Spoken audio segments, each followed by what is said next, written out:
Le Japon, un pays réputé pour son mélange unique de l'ancien et du moderne. Un pays où les mégalopoles et les trains ultra rapides côtoient les arts et l'architecture traditionnelle.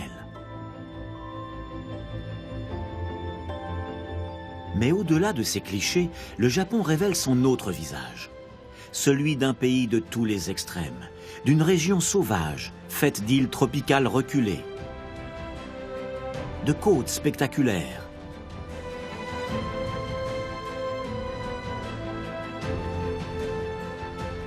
et de montagnes enneigées.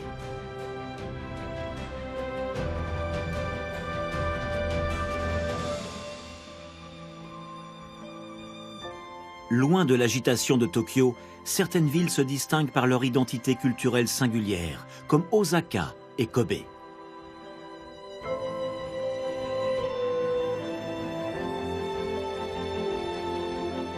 La très ancienne île-royaume d'Okinawa étonne.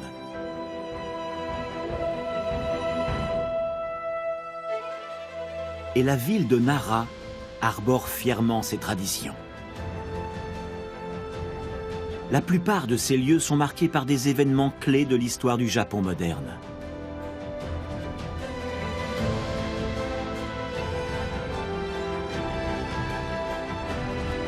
Le Japon est aussi un pays riche d'une grande diversité culturelle et ethnique. Au fil du temps, ces cultures se sont rapprochées malgré leurs différences, pour former une nation unifiée.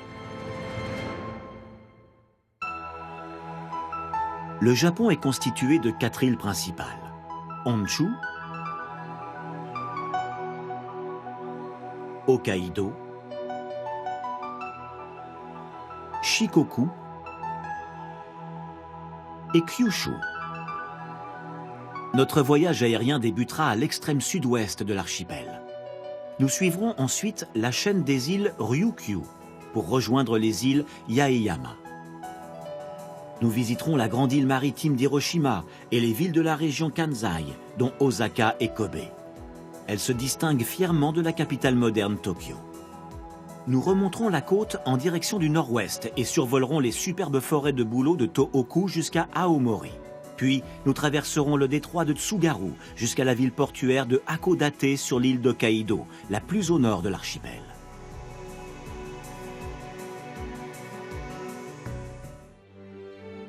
Voici les îles Yaeyama. Situées à près de 2000 km de Tokyo, ce sont les plus isolées du Japon. Elles se trouvent à la pointe sud-ouest des îles Ryukyu, qui s'étendent de Kyushu à l'île d'Yonaguni, à une centaine de kilomètres des côtes de Taïwan.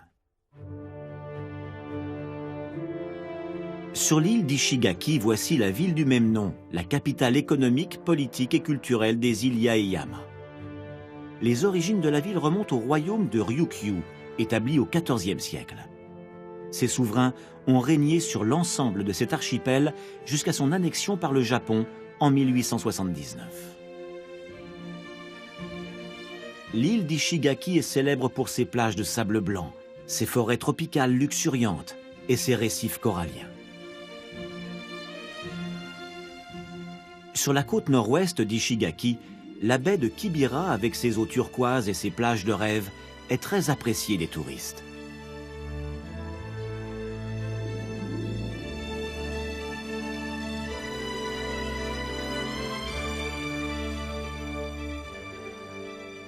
Les vacanciers viennent ici pour faire une croisière dans la baie, dans l'espoir d'apercevoir des bancs de raies manta.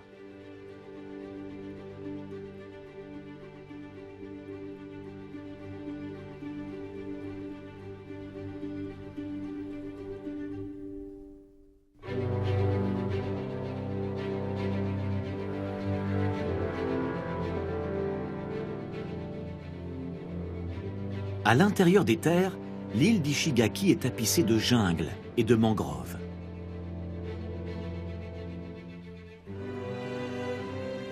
Cette forêt se déploie sur les rives du fleuve Fukido. Il y fait chaud toute l'année. Bien qu'elle ne s'étende que sur 157 hectares, la mangrove abrite plus de 200 espèces d'oiseaux, mais aussi toute une faune aquatique.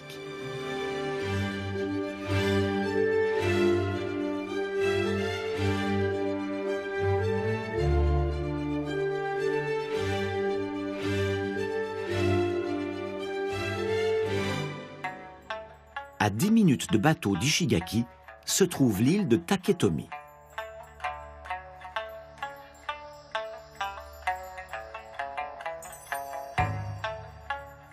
Cernée de récifs spectaculaires, la plage de Kondoi est très fréquentée.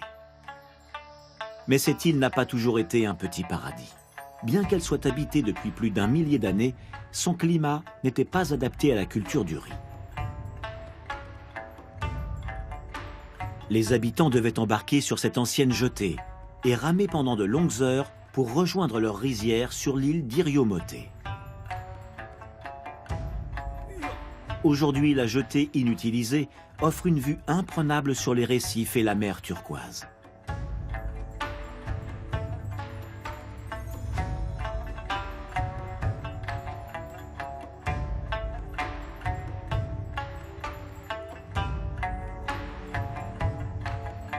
Taketomi abrite aussi un village traditionnel. Il est composé de maisons basses, coiffées d'un toit de tuiles rouges à 4 pentes.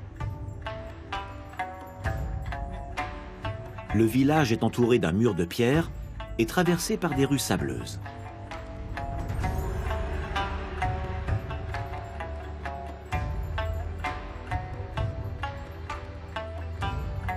Des statues de lions gardiens se dressent devant certaines habitations pour les protéger des esprits malins.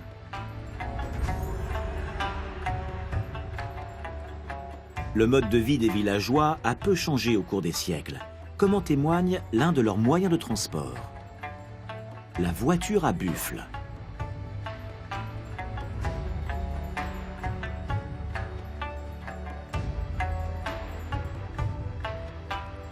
Dès le XIVe siècle, le royaume de Ryukyu joue un rôle politique central en Asie de l'Est. Son influence vient de ses ports situés sur des routes commerciales importantes. Le royaume insulaire exploite habilement ses liens avec les deux puissances voisines, la Chine et le Japon. Aujourd'hui, l'île d'Okinawa, la plus grande de l'archipel Ryukyu, maintient des liens étroits avec un pays situé à des milliers de kilomètres de là, les États-Unis. En 1945, l'île a été le théâtre de la dernière grande bataille de la Seconde Guerre mondiale. Prendre cette île constituait un enjeu stratégique majeur pour les forces américaines qui tentaient d'envahir le Japon. Le phare du Cap Zampa et le mémorial voisin se dressent là où les soldats nippons ont encouragé des civils à sauter de la falaise plutôt que de mourir aux mains de l'armée ennemie. Les forces alliées menées par les Américains envahissent l'île le 23 juin 1945, après 82 jours de combat et plus de 200 000 morts. Les États-Unis gouvernent l'archipel jusqu'à ce qu'il devienne la 47e préfecture du Japon en 1972. Naha, le chef-lieu de la préfecture d'Okinawa, est le centre politique et économique des îles Ryukyu depuis des siècles. Aujourd'hui, 30 000 militaires américains vivent encore à Okinawa, et une partie de l'île reste sous le contrôle de l'armée des États-Unis. À l'époque médiévale, le royaume était une importante puissance commerciale, dont partaient plusieurs routes maritimes. Le château de Shuri, construit à la fin du XIVe siècle, était le palais officiel de la dynastie Shō, dont les rois régnaient sur Ryukyu. Contrairement au château japonais, celui-ci s'inspire de l'architecture chinoise. Certains éléments fonctionnels et décoratifs évoquent la cité interdite. Les portes et les murs sont peints avec une laque rouge. Les remparts et les avant-toits sont ornés de décorations colorées et recouverts des mêmes tuiles que les maisons traditionnelles de Taketomi.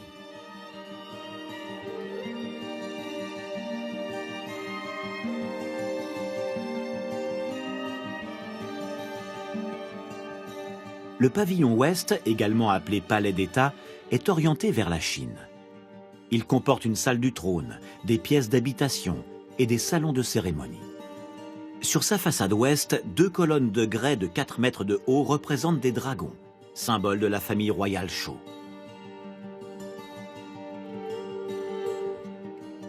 En 1879, le dernier souverain de la dynastie, le roi Shōtai, doit formellement abdiquer sur ordre de Tokyo.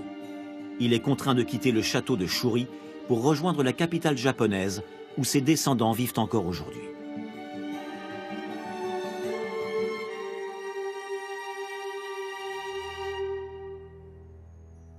Le château de Nakagozuku est une autre forteresse de l'époque Ryukyu. Il a été édifié au sommet d'une colline de calcaire. Au XVe siècle, le château abrite le seigneur Gozomaru, réputé pour sa loyauté envers le premier souverain du royaume unifié de Ryukyu. Lorsqu'il est accusé de trahison, il préfère se suicider dans son palais plutôt que de combattre les forces de son propre roi.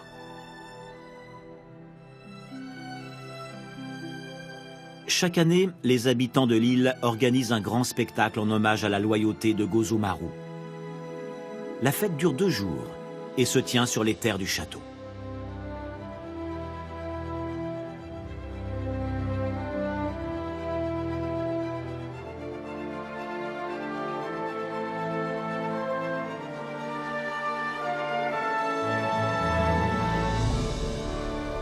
Le château de Nakijin était également une résidence des rois de Ryukyu. Il permettait de surveiller les navires marchands qui entraient dans le port d'Okinawa. C'est grâce au commerce que le royaume a conservé si longtemps son indépendance.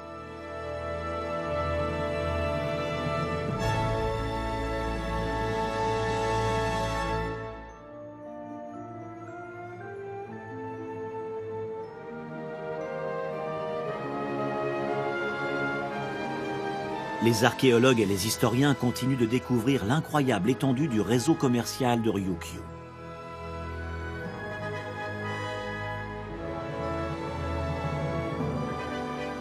En 2013, des pièces de monnaie en provenance de la Rome antique sont exhumées sur l'île d'Okinawa, parmi les ruines du château de Katsuren. C'est la première découverte d'objets romains au Japon.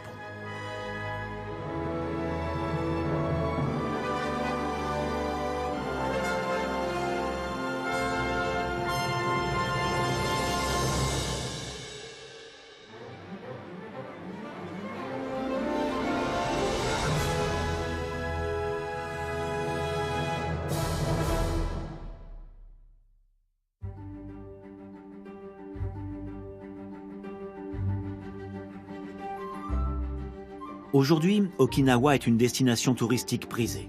Elle attire plus de 6 millions de visiteurs par an, venus aussi bien du reste du Japon que de l'étranger. Ce pont flambant neuf de 2 km de long relie les îles de Yagaki et de Kouri. Il offre une vue spectaculaire sur les eaux vert émeraude de l'océan. Non loin de là, l'aquarium d'Okinawa est l'un des rares à héberger des requins-baleines. Autrefois, c'était l'un des plus grands aquariums au monde.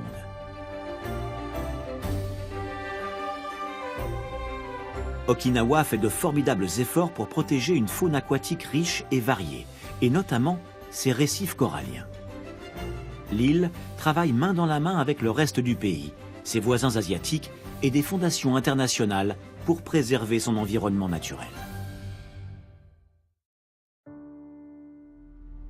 Sur l'île d'Honshu, voici la ville d'Hiroshima, chef-lieu de la préfecture du même nom. Située sur le delta du fleuve Ota, cette ancienne ville-forteresse a été construite au XVIe siècle. Elle est devenue un pôle militaire et politique majeur à partir de la révolution de Meiji qui débute en 1868. Au cœur de la ville se dresse le château d'Hiroshima, édifié en 1590 par le puissant seigneur féodal Mori Terumoto. Sous son règne, le château devient le centre économique de la nouvelle cité en développement. Pendant la Seconde Guerre mondiale, le château sert de quartier général à l'armée, envoyée à Hiroshima pour tenter de repousser l'invasion alliée. C'est notamment pour cette raison que la ville est choisie pour cible lors de l'attaque atomique du 6 août 1945.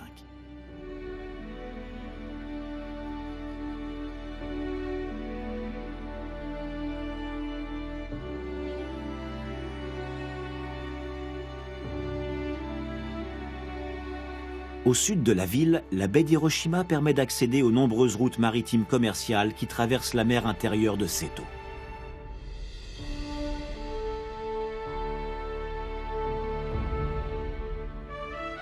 Au nord-ouest de la baie se trouve une île sacrée pour le shintoïsme, Itsukushima, plus connue sous le nom de Miyajima, qui signifie île sanctuaire.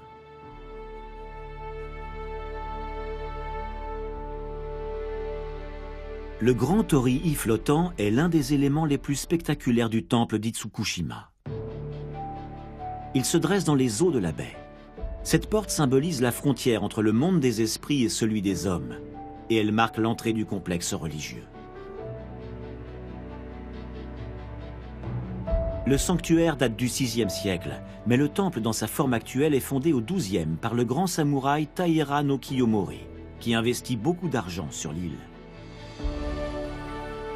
Construits sur des jetées sur pilotis, les bâtiments semblent flotter sur l'eau à marée haute, comme séparés du reste de l'île.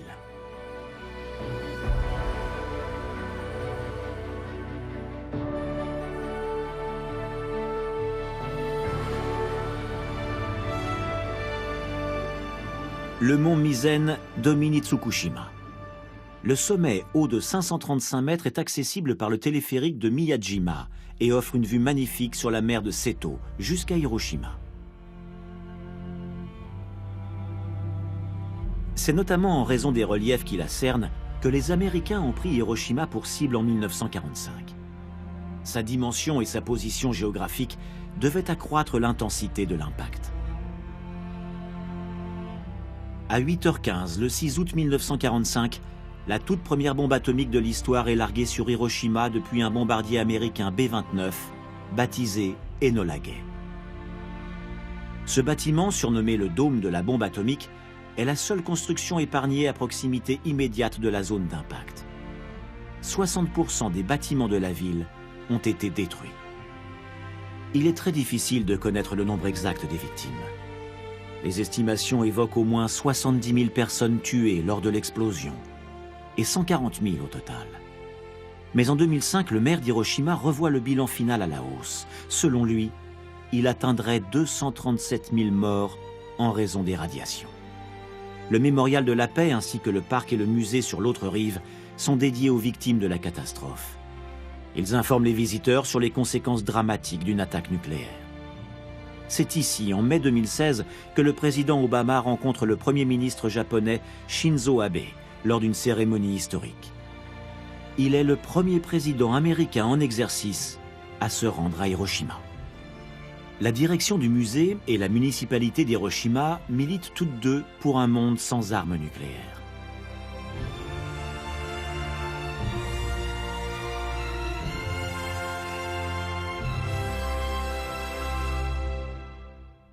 Au sud d'Hiroshima, sur la côte de la mer de Seto, se dresse la ville de Kure. Ce port industriel abrite un grand arsenal construit au début du XXe siècle sur les conseils d'un ingénieur français. Très actifs pendant la Seconde Guerre mondiale, les chantiers navals continuent de prospérer après la fin du conflit, grâce aux commandes de bateaux de marchandises et de passagers.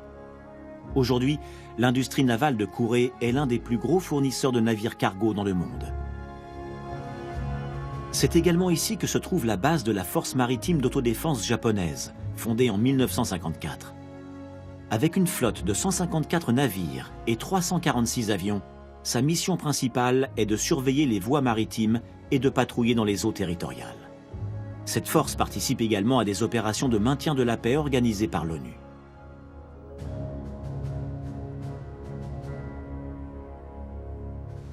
Le plus grand navire de guerre nippon, le Yamato, a été construit dans les anciens chantiers navals. Ce bateau de près de 73 000 tonnes a sombré lors d'une mission sur la côte d'Okinawa. Il a été détruit alors qu'il défendait l'île.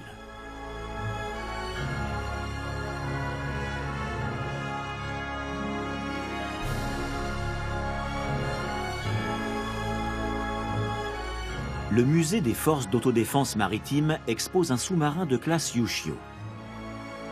Après la guerre, l'Akishio a effectué des missions de déminage. Les visiteurs peuvent ainsi avoir un aperçu de la vie à bord d'un sous-marin militaire.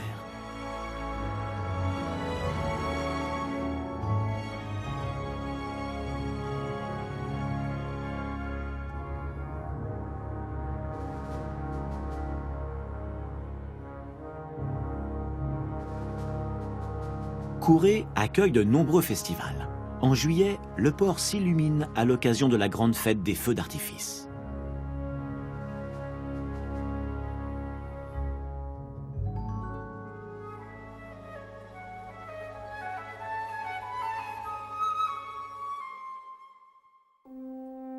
À l'est de Kure, toujours en bord de mer, voici la ville d'Himeji.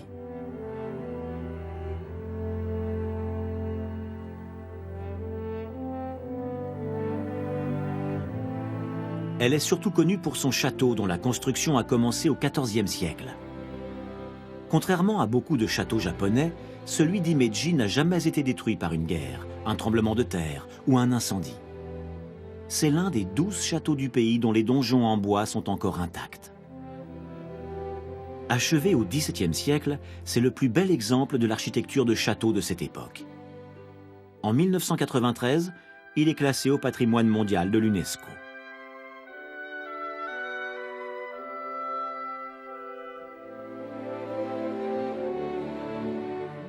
Le pont suspendu d'Akashi Kaikyo se caractérise par sa portée centrale, qui est la plus longue du monde. C'est l'un des grands ouvrages de l'architecture moderne au Japon. Il mesure 3911 mètres et relie Kobe à l'île d'Awaji.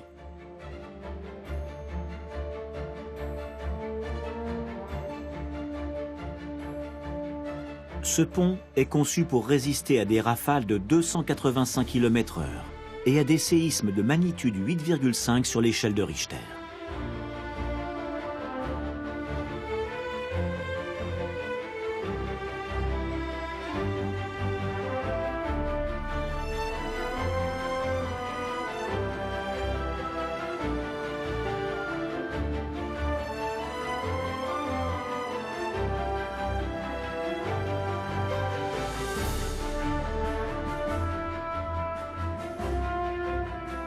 Au pied de la section nord du pont, voici le superbe Kofun de Go-Shikizuka, qui date de la fin du IVe siècle.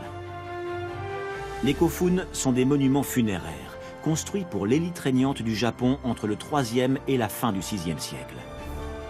On en trouve un peu partout dans le pays.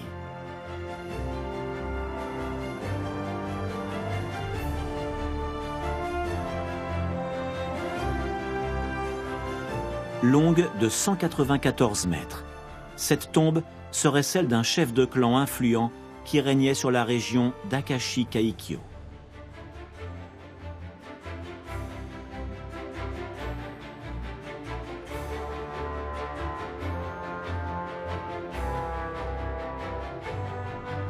De l'autre côté du pont, en face de l'île d'Awaji, se dressent les deux plus grandes villes de la région de Kansai, Kobe et Osaka.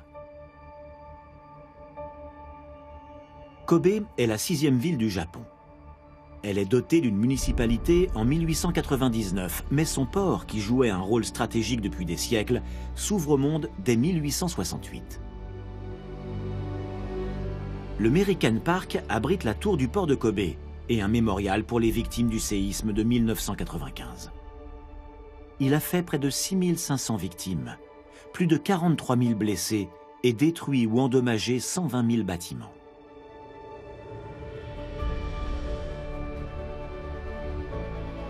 La nuit, la ville revêt un autre visage lorsque ses monuments les plus célèbres s'illuminent de 1000 couleurs.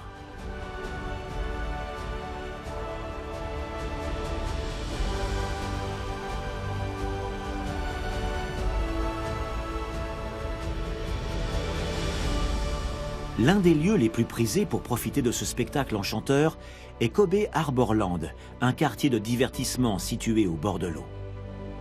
Créé en 1982, il n'a cessé de se développer au fil des années. La Grande Roue fait partie d'un parc d'attractions qui comporte aussi un carrousel et des montagnes russes. L'ancienne petite zone portuaire s'est progressivement transformée avec la création de 2 grands centres commerciaux. Dans les nombreux restaurants panoramiques, les touristes peuvent admirer la tour et le musée maritime éclairé.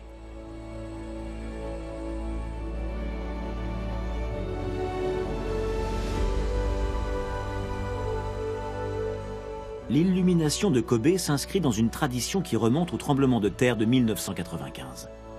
Après la catastrophe, le gouvernement italien offre à la ville 200 000 lampions peints à la main. Pour les milliers de sinistrés alors privés d'électricité, de gaz et même d'eau, ces lumières symbolisent l'espoir et la guérison.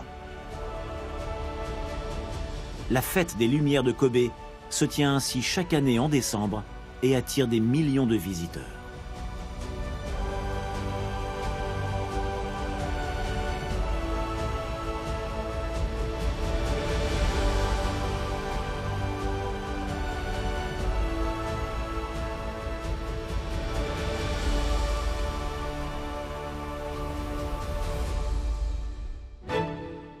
À l'est de Kobe, au bord de la mer, se dresse la ville d'Osaka, chef-lieu de la préfecture du même nom. La deuxième plus grande ville du Japon est fière de sa différence. Ses habitants se targuent d'être plus accueillants et moins sérieux que les habitants de Tokyo.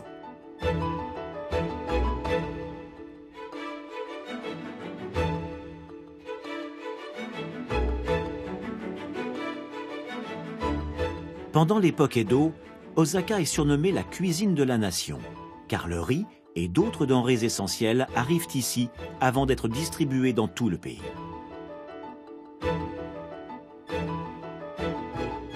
Cette réputation est encore de mise, puisqu'Osaka est toujours considérée comme la capitale gastronomique du Japon.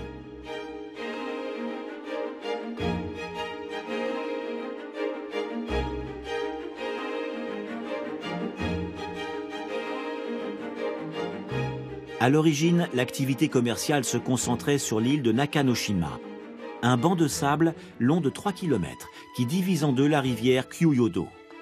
Aujourd'hui, ce quartier reste le centre administratif et commercial de la ville.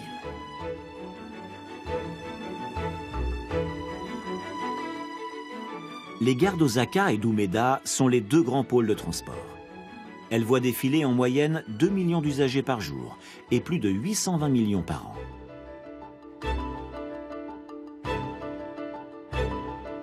« 44 des 50 gares les plus fréquentées au monde se situent au Japon.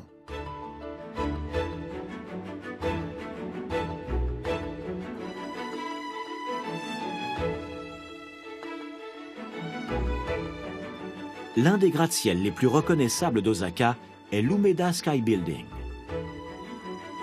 Dessiné par le célèbre architecte Hiroshi Hara, cet édifice de 173 mètres de haut se compose de 2 tours reliées par un jardin flottant au 39e étage.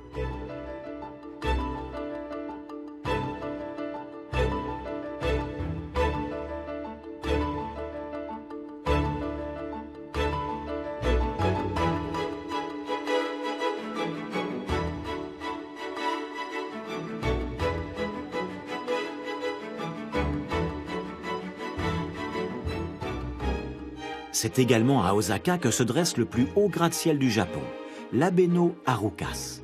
Il s'élève à 300 mètres au-dessus des rues de la ville. En plus de sa dimension record, l'Abeno Harukas abrite le grand magasin le plus vaste du pays.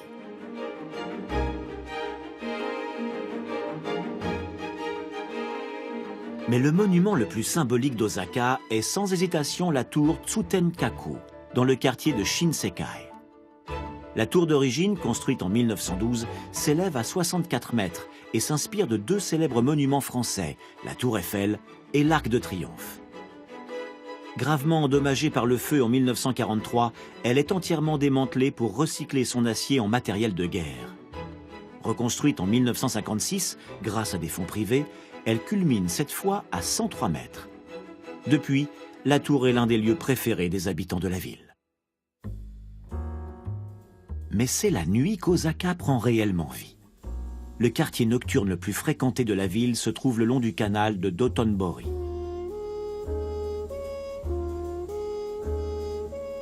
Célèbre pour ses illuminations, ses enseignes et son atmosphère excentrique, le quartier regorge de restaurants, de théâtres et de bars karaoké.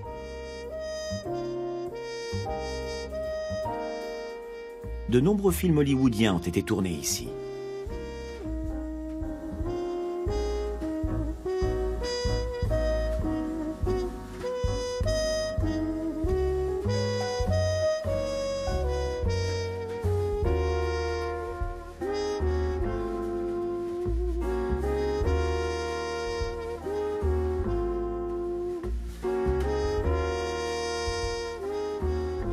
Les habitants d'Osaka sont réputés pour leur amour de la cuisine, leur accent et leur sens de l'humour. Certains des plus célèbres comiques du pays sont originaires de la région.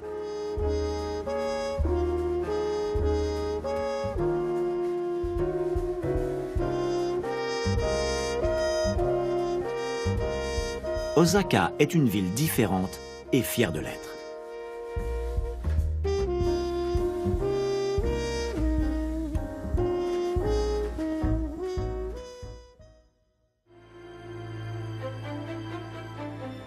Plus à l'est, la préfecture de Nara possède une importante collection de kofun. Ces nombreux talus en forme de serrure, cernés de douves, parsèment le paysage.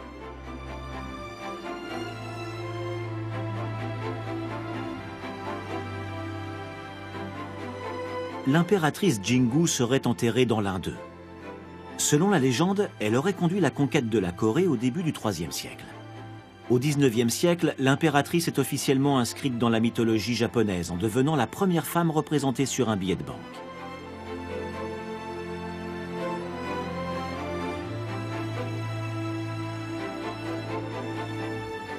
La ville de Nara est fondée en 710. C'est la première capitale permanente de l'histoire nippone. Avant cette date, l'usage était de déplacer la capitale après la mort de chaque empereur.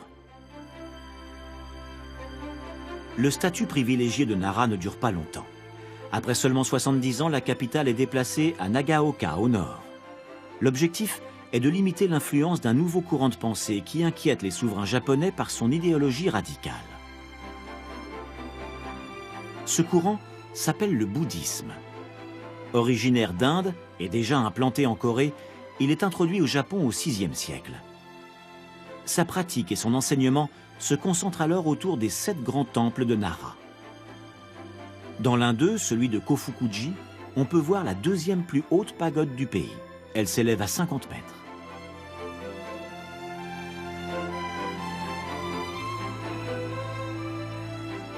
Pour échapper à l'influence croissante du bouddhisme, le gouvernement du pays quitte Nara en 784.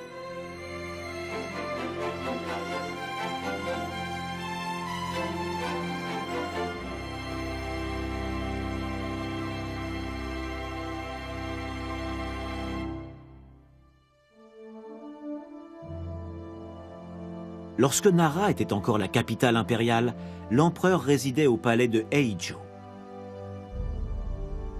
À l'origine, le palais était constitué d'une vaste enceinte cernée de remparts, qui entourait plusieurs bâtiments cérémoniaux et administratifs. À l'écart se trouvait une autre enceinte résidentielle pour l'empereur et ses sujets. Lorsque Nara perd son statut de capitale, le palais est déserté et ses bâtiments déplacés ou laissés à l'abandon. Le site est ensuite utilisé pour l'agriculture pendant plusieurs siècles, avant d'être restauré pendant l'ère Meiji. La salle d'audience impériale est le plus grand bâtiment du complexe. Sa reconstruction s'achève en 2010.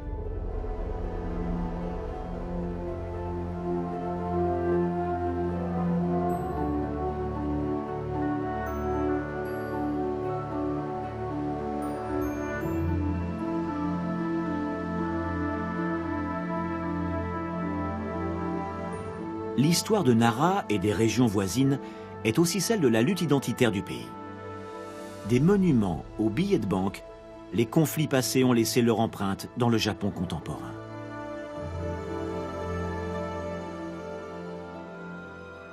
Au sud de Nara s'étend la péninsule de Kii.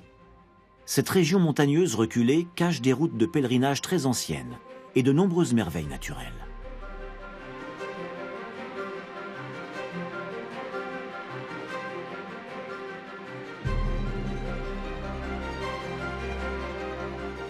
Voici les chutes de Fudunanae no Taki. Pendant des siècles, les pèlerins ont fait escale ici pour pratiquer le misogi, un rituel shinto très ancien de purification. Les pèlerins se baignaient dans ces chutes pour laver leur corps de toute impureté.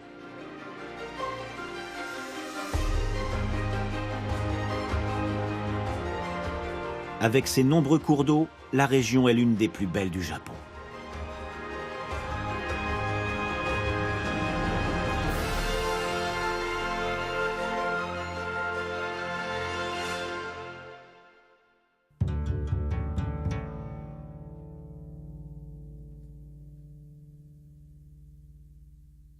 Le cœur spirituel de la péninsule de Kii se cache dans le temple shinto d'Oyunohara, la destination des pèlerins.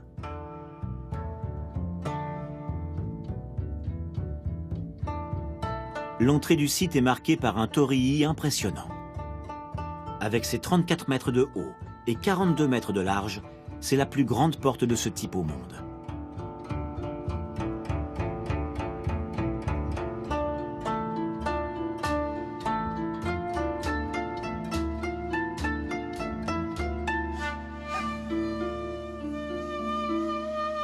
Le patrimoine religieux de cette région est unique, car il associe harmonieusement les croyances shintoïstes locales aux enseignements bouddhistes.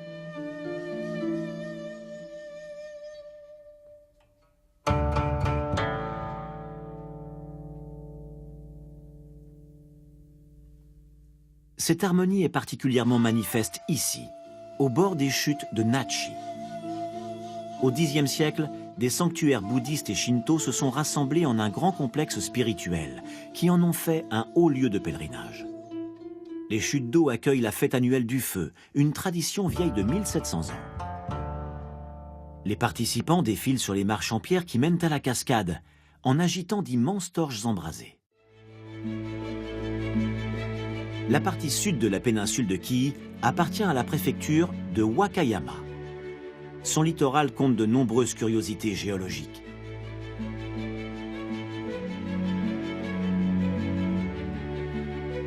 Sur l'île d'Engetsuto, au large des côtes de Shirahama, se dresse une arche naturelle sculptée par les vagues.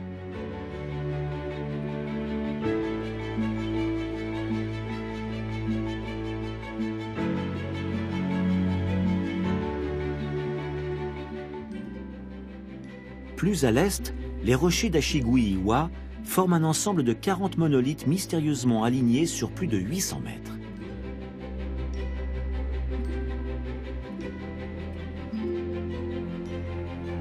D'après la légende locale, ces rochers ont été disposés ici par Kobo Daishi, le saint fondateur de l'école bouddhiste Shingon, quand un démon l'a mis au défi de construire un pont sur la mer.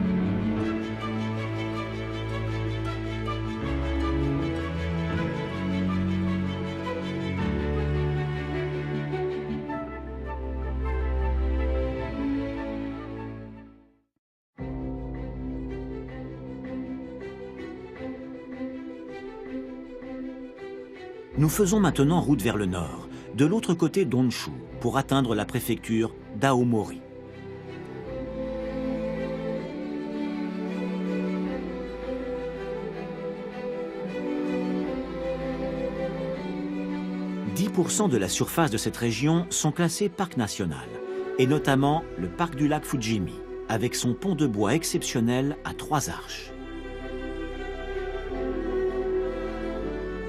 Le pont de Tsuru no Mai est construit dans un bois précieux, le iba. Sa forme symbolise 2 grues volant au ras de l'eau.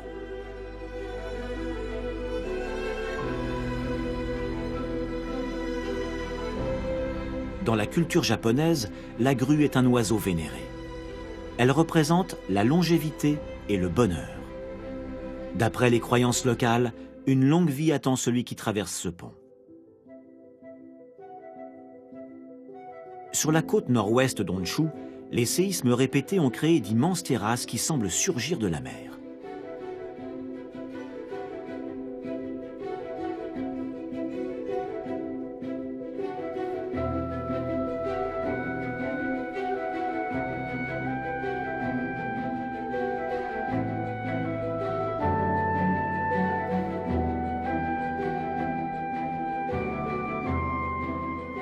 Elle rappelle la position fragile du Japon sur la ceinture de feu du Pacifique, où se produisent la majorité des séismes et des éruptions volcaniques de la planète.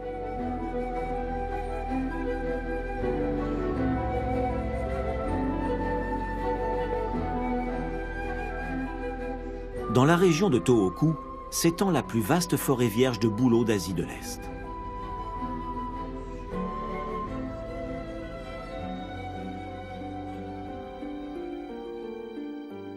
Cette forêt préservée est la dernière de ce type au Japon. Elle témoigne de la végétation très riche qui tapissait les reliefs du nord du Japon il y a très longtemps. Les sarraux du Japon, une sorte d'antilope chèvre, mais aussi les ours noirs du Japon et pas moins de 87 espèces d'oiseaux font partie de la faune qui peuple cette forêt.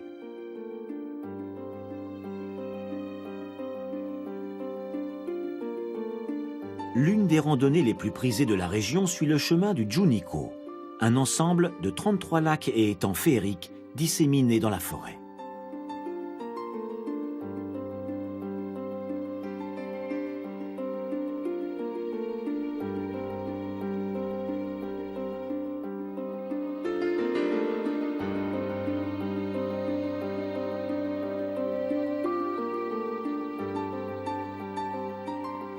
À l'automne, le climat change rapidement. L'été humide laisse place à un hiver glacial.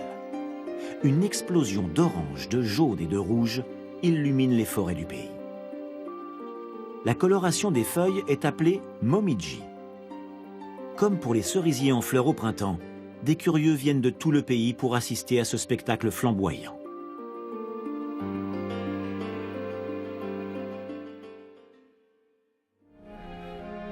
Sur la côte nord de l'île d'Honshu, voici la ville d'Aomori.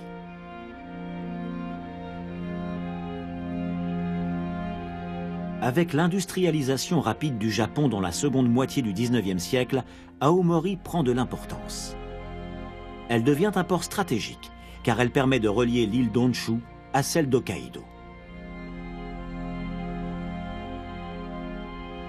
Les deux îles se rapprochent encore davantage avec la construction du tunnel ferroviaire sous-marin de Seikan. Avec ses 54 km, c'est l'un des plus longs et des plus profonds tunnels en exploitation.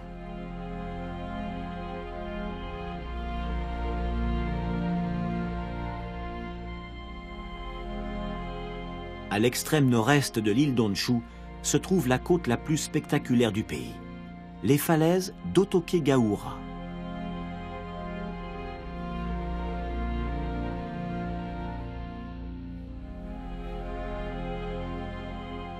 Ces formations escarpées en dents de scie se dressent sur 2 km le long de la mer.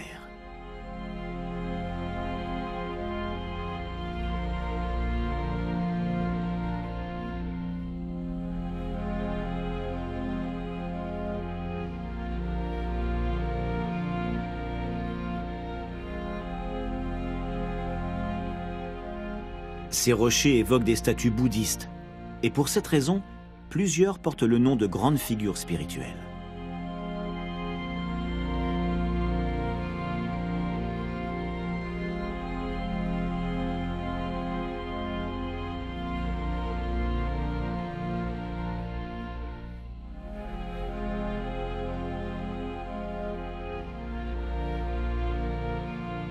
Le détroit de Tsugaru permet de rejoindre l'île d'Hokkaido.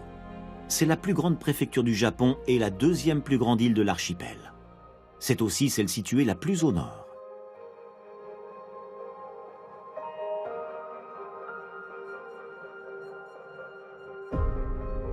Hokkaido, le nord sauvage du Japon, possède une histoire unique, façonnée par son isolement géographique.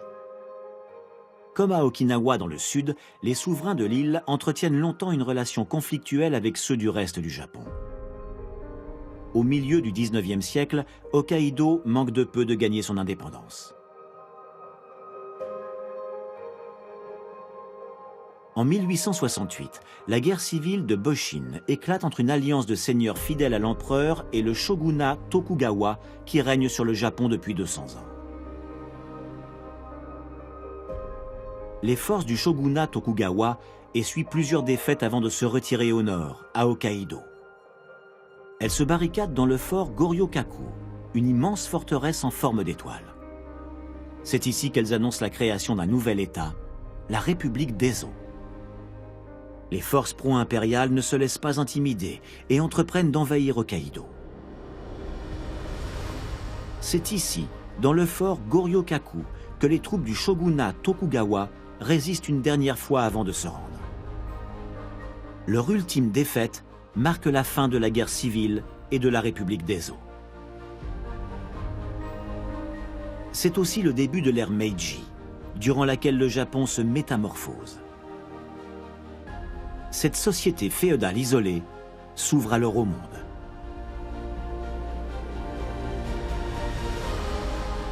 De nouvelles modes et de nouveaux styles commencent à apparaître sous l'influence des interactions avec l'Occident.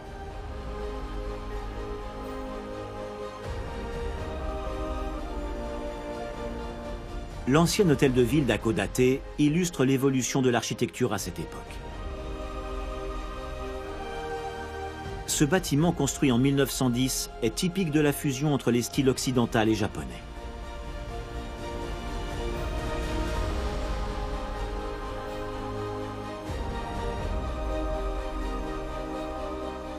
Le quartier de l'hôtel de ville est dès lors apprécié des marchands étrangers qui s'installent au Japon après l'ouverture du pays. L'influence de cette communauté d'immigrants est encore visible aujourd'hui dans l'étonnante variété des styles architecturaux.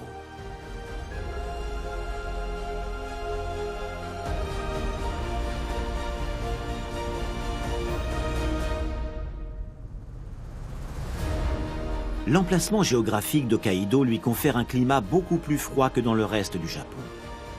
La proximité de l'air glacé venu de Sibérie en fait l'une des régions les plus enneigées du globe. En 1896, 9 moines français venus explorer ces montagnes y fondent un monastère trappiste. Aujourd'hui, 40 moines y résident encore en permanence. Les visiteurs ne sont pas acceptés, mais ils peuvent néanmoins acheter les biscuits et le beurre fabriqués par les moines.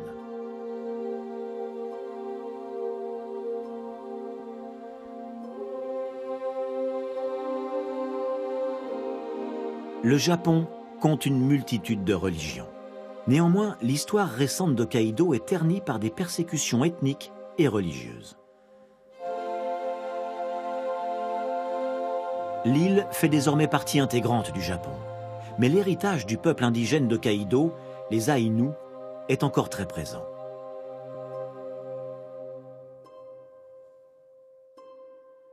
Les Aïnous se sont établis dans l'île longtemps avant l'arrivée des Japonais. Ils chassent et commercent avec la Russie et la Chine au nord et à l'ouest.